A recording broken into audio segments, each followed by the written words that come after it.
iremos dar continuidade à nossa série de estudos na primeira carta de João. E antes de iniciar esse vídeo, já pega aí a sua Bíblia e vamos lá ver o que João está querendo dizer aqui no seu terceiro capítulo. Hoje nós iremos estudar dos versos 1 a 10. Então vamos lá, pega sua Bíblia, leia comigo, leia o que João está dizendo. João inicia esse capítulo dizendo o seguinte: Vede que grande amor nos tem concedido o Pai, a ponto de sermos chamados filhos de Deus. E de fato, somos filhos de Deus. Por essa razão, o mundo não nos conhece, porquanto não conheceu a Ele mesmo. Amados, agora somos filhos de Deus, e ainda não se manifestou o que haveremos de ser. Sabemos que quando Ele se manifestar, seremos semelhantes a Ele, porque haveremos de vê-lo como Ele é. E assim mesmo se purifica todo o que nele tem esta esperança, assim como Ele é puro. Todo aquele que pratica o pecado também transgride a lei, porque o pecado é a transgressão da lei. Sabeis também que ele se manifestou para tirar os pecados, e nele não existe pecado. Todo aquele que permanece nele não vive pecando. Todo aquele que vive pecando não o viu, nem o conheceu. Filhinhos, não vos deixeis enganar por ninguém. Aquele que pratica a justiça é justo, assim como ele é justo. Aquele que pratica o pecado procede do diabo, porque o diabo vive pecando desde o princípio. Para isto se manifestou o Filho de Deus, para destruir as obras do diabo. Todo aquele que é nascido de Deus não vive na prática de pecado, pois o que permanece nele é a divina semente. Ora, esse não pode viver pecando, porque é nascido de Deus. Nisso são manifestos os filhos de Deus e os filhos do diabo. Todo aquele que não pratica justiça não procede de Deus, nem aquele que não ama ao seu irmão. Amém. Então, bora lá ver o que João está querendo dizer aí nos versos de 1 a 10 do capítulo 3 de 1 João. Nos versos 1 a 10, João vai falar nossa ação em Deus. Nessa parte, ele fala sobre espera cristão, da adoção de Jesus e a nossa redenção, da redenção de Cristo por nós, né? Ele vai falar também que os filhos de Deus buscam viver de maneira diferente do mundo, em santidade, de igual modo aos passos de Jesus Cristo. Segundo as Escrituras, o cristão ele vai possuir um caráter celestial, que nenhum homem terreno possui. João vai dizer que nós somos diferentes deste mundo, nós somos forasteiros nessa terra. E que os filhos de Deus buscam viver de maneira diferente do mundo, em santidade, igual aos passos de Cristo, segundo as Escrituras. Por isso, o mundo não nos reconhece. Por isso, o mundo não nos reconhece, não reconheceu e não nos reconhece até hoje. Pois o mundo não conhece a verdade de Cristo. E aqui está algo bem interessante. Não faz muito tempo, acho que uns 2 meses, saiu diversas notícias de que o Pentágono e militares americanos tinham visto e reconhecido alienígenas e... esqueci o nome agora. Os militares americanos tinham reconhecido OVNIs, tinham visto OVNIs no espaço aéreo americano. Surgiu notícias sobre isso em diversas partes do mundo, na Rússia, na China, nos Estados Unidos, no Brasil. Só que eu acho bem engraçado, porque, bom, eu não creio nisso, não creio em alienígenas. Pode ser uma tecnologia aí, uma guerra de informações entre os países que estão tentando espionar uns aos outros. E se a gente perceber também, a gente vê o que está envolvido no contexto histórico quando surgem essas coisas, ou estão sendo usados como cortinas de fumaça só para interter o pensamento do povo e esquecer os outros problemas reais que estão acontecendo, né?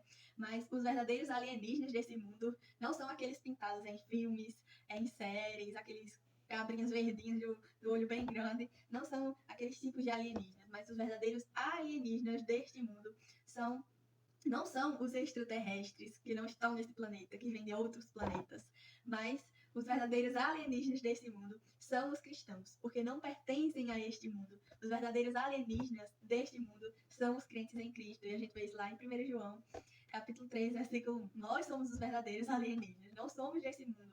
Não pertencemos a este mundo, somos alheios a este mundo. João ainda vai dizer que ainda estamos no mundo, ainda somos pecadores, mas que nós devemos buscar nos purificar constantemente no Senhor. Buscar o arrependimento.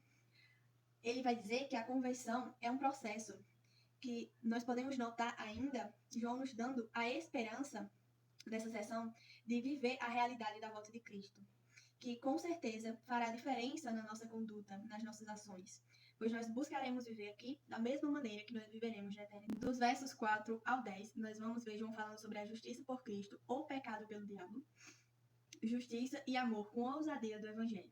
Dos versos 4 ao 10, aqui nessa seção, João vai fazer, mais uma vez, uma distinção entre os filhos de Deus, os crentes genuínos, e os nascidos de novo, e os filhos do maligno, os nossos mestres, aqueles que tiveram contato com o evangelho, mas que o evangelho não lhes penetrou o coração, do joio no meio do trigo.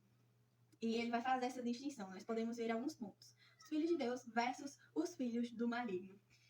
Os filhos de Deus, o primeiro ponto que podemos notar deles aí, é que os filhos de Deus, eles pecam, mas eles se arrependem. Os filhos de Deus, eles não vivem na prática do pecado. Os filhos de Deus buscam a justiça. Os filhos de Deus buscam viver em santidade. Os filhos de Deus amam o irmão e buscam comunhão na verdade. Já ao contrário, os filhos do maligno, eles pecam e se gloriam no pecado. Eles vivem na prática do pecado. Eles vivem de maneira falsa. Eles vivem segundo a carne. Eles odeiam o irmão. Mesmo que eles não digam isso claramente, mas nas ações e no modo de vida dele, ele demonstra isso.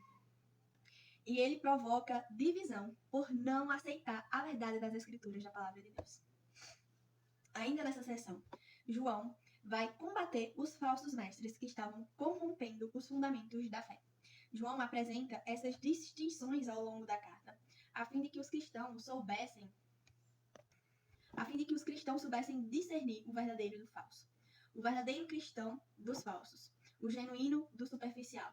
Ele apresenta ao longo da carta provas que ajudam a analisar qualquer um que se diz cristão. Ele ainda diz que os falsos mestres que João combatia, os gnósticos, que a gente já viu sobre eles, estes ignoravam a malignidade do pecado e a necessidade da obediência, por causa do seu dualismo filosófico. A matéria para eles era inerente, era má. O pecado cometido na esfera física era considerado inconsequente. João, então, vai apresentar 4 razões para os verdadeiros cristãos não viverem na prática do pecado. E essa prática é uma prática habitual. O primeiro ponto que João vai dizer é que o pecado, ele transgride a lei. O pecado, ele é incompatível com a lei de Deus. Viver como se estivéssemos vivendo como se a lei de Deus não existisse. O segundo ponto que João dá é que ele se manifestou para tirar os pecados. Ele quem? Cristo. É incompatível com a obra de Cristo viver em pecado, porque Cristo morreu para que vivêssemos em santidade, tendo pleno acesso ao Pai. Um terceiro ponto que podemos retirar ainda é que para destruir as obras do diabo, como João vai colocar, o diabo aqui, o maior pecador, Cristo veio para destruir as obras dele. E o quarto e final ponto que João vai apresentar para os verdadeiros cristãos não viverem na prática do pecado ele vai destacar, é nascido de Deus. O pecado, ele é incompatível com a obra do Espírito Santo que concede nova vida aos crentes. John MacArthur vai dizer o seguinte a respeito disso. Existem somente 2 tipos de filhos no mundo, os filhos de Deus e os filhos de Satanás. Ninguém pode pertencer a ambas as famílias ao mesmo tempo. A pessoa pertence à família de Deus e exibe o caráter divino de justiça, ou pertence à família de Satanás e exibe a sua natureza pecaminosa. E quais são as aplicações que podemos retirar aqui deste capítulo 3, dos versos 1 ao 10? O primeiro ponto é que nós temos esperança e certeza do amor de Deus por nós, por meio de Cristo. Outro ponto que podemos tirar é que nós devemos viver em contramão do mundo e não igual ao mundo. Devemos buscar viver em santidade, em obediência, em justiça, como viveremos na eternidade. Devemos estar alicerçados na verdade, a fim de distinguirmos o verdadeiro do falso e não nos deixar levar por enganos. Não devemos viver na prática do pecado. E é isso, pessoal. Espero que vocês tenham gostado mais desse vídeo. Então, não se esquece de se inscrever no canal, ativar o sininho das notificações para não perder nenhum vídeo da nossa série de 1º João. Deixar o seu like, compartilhar com mais pessoas, comentar aí o que você achou desse estudo, qual versículo que lhe chamou mais atenção, um pensamento que você retirou aí desse estudo. E é isso, que Deus te abençoe e você possa meditar nesta palavra e viver segundo as Escrituras. Que Deus te abençoe e até a próxima.